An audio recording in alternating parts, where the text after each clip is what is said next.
રેખા માલકાની અને જોઈએ આજના સમાચાર। અરવલ્લી જિલ્લાના મોડાસા ખાતે મુસ્લિમ બિરાદરો દ્વારા રમઝાન ઈદની નમાઝ અદા કરવામાં આવી। મોડાસાના માલપુર રોડ પર આવેલ ઈદગાહ ખાતે લગભગ 15,000 જેટલા મુસ્લિમ બિરાદરોએ સવારે 7:30 વાગે નમાઝ અદા કરી। રમઝાન માસના સંપૂર્ણ રોજા પૂર્ણ થતાં આજે તમામ મુસ્લિમ બિરાદરોએ મોડાસાની અલગ અલગ મસ્જિદો ખાતે નમાઝ અદા કરી। મોડાસામાં કોમી એખલાસના વાતાવરણમાં સૌ મુસ્લિમોએ રમઝાન ઈદ મનાવી। શહેરની રથયાત્રા ઉત્સવ સમિતિની ટીમના પ્રમુખ ભરતભાઈ ભાવસાર, મંત્રી જયેશભાઈ ભાવસાર તથા પરેશભાઈ શાહ ટાઉન હોલ 4 રસ્તે હાજર રહી મુસ્લિમ બિરાદરોને ઈદ મુબારક પાઠવ્યા। સાથે સાથે કોંગ્રેસના પૂર્વ ધારાસભ્ય રાજુભાઈ ઠાકોર, જશુભાઈ પટેલ તથા કોંગ્રેસની ટીમ પણ હાજર રહી મુસ્લિમ બિરાદરોને ઈદ મુબારક પાઠવ્યા। આજે રમઝાન ઈદ નિમિત્તે સંપૂર્ણ પોલીસ બંદોબસ્ત પોલીસ વડા શેફાલી બરવાલના કહ્યા અનુસાર મોડાસા ટાઉન પીઆઈ ચૌધરી તથા સ્ટાફે ખૂબ જ સરાહનીય કામગીરી સાથે ચુસ્ત બંદોબસ્ત ગોઠવ્યો હતો। લાલાભાઈ વાયરમેન કોર્પોરેટર મોડાસા નગરપાલિકા આજે પવિત્ર રમઝાન માસના પૂર્ણ થતાં ઈદની નમાઝ ઈદગાહ ખાતે મોડાસા નગરના લોકો ખૂબ મોટી સંખ્યાના અંદર ઈદની નમાઝ અદા કરી। સાથે સાથે પવિત્ર રમઝાન માસને પૂર્ણ થતાં પોલીસ પ્રશાસન દ્વારા પણ ખૂબ જ સુંદર કામગીરી હતી અને સમગ્ર ભારત દેશવાસીઓને અમે આજના ઈદના પ્રસંગે ઈદની શુભેચ્છાઓ પાઠવે છે અને ખાસ કરીને મોડાસા નગરના જે લંડન, ઓસ્ટ્રેલિયા જેવા વિદેશમાં પણ રહેતા લોકોને પણ આજના દિવસે અમે ખૂબ ખૂબ શુભેચ્છા પાઠવે છે। સાથે સાથે સામાજિક કાર્યકરો અને રથયાત્રા ઉત્સવ સમિતિના લોકોએ પણ સ્વાગતમાં ઊભા હતા। તે તમામનો પણ અમે આજના રોજ ઈદનો ખૂબ ખૂબ શુભેચ્છાઓ પાઠવે છે। જય હિન્દ, જય ભારત। દિવસ હતો તે દરમિયાન લગભગ મોડાસાના 15,000 લોકોએ ઈદગાહ મસ્જિદ ટ્રસ્ટમાં ઈદની નમાઝ અદા કરી।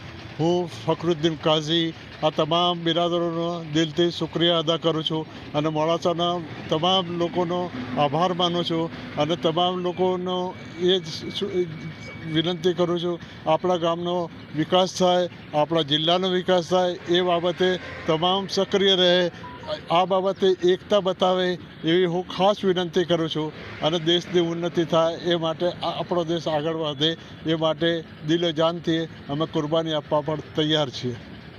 આભાર। ઈદ એ શહીદનો દિવસ છે।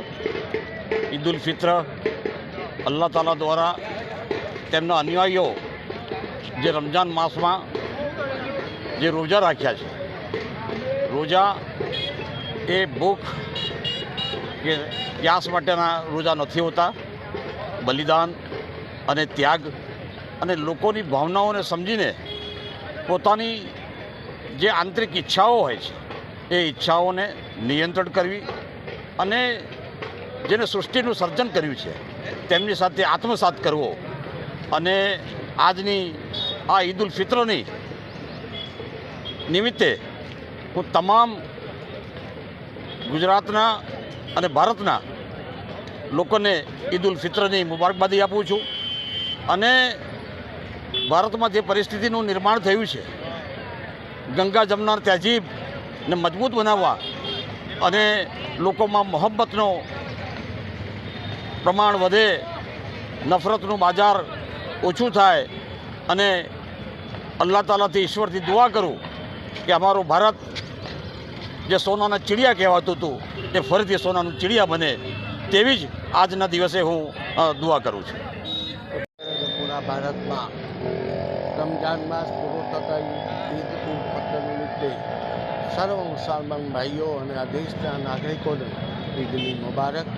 આ દેશ વહેલામાં વહેલો સુખી થાય અને આમ પ્રજાને જરૂરિયાતો પૂરી પડાય એ ભાવના સાથે સૌ મુસ્લિમ બિરાદરોને ઈદ મુબારક। માસ ગઈકાલે પૂર્ણ થતાં આજે સમગ્ર દેશમાં અને દુનિયાભરમાં રમઝાનુલ મુબારકની ખુશી અને ઈદ ઉલ ફિત્રની તહેવાર ધૂમધામ સાથે મનાવવામાં આવી રહ્યો છે। આજનો આ પ્રસંગ ઈદ ઉલ ફિત્ર એ દુનિયા માટે શાંતિ, એકતા અને ભાઈચારાને બઢાવવાનો સંદેશ આપી રહ્યો છે। દરેકને મારી અપીલ છે કે આ તહેવારમાં સૌ સાથે મળીને આપણે આપણા દેશ માટે, આપણા પોતાના સૌના માટે એકતારૂપી એના વિકાસ માટે એમાં આપણે સતત સહયોગ આપીએ.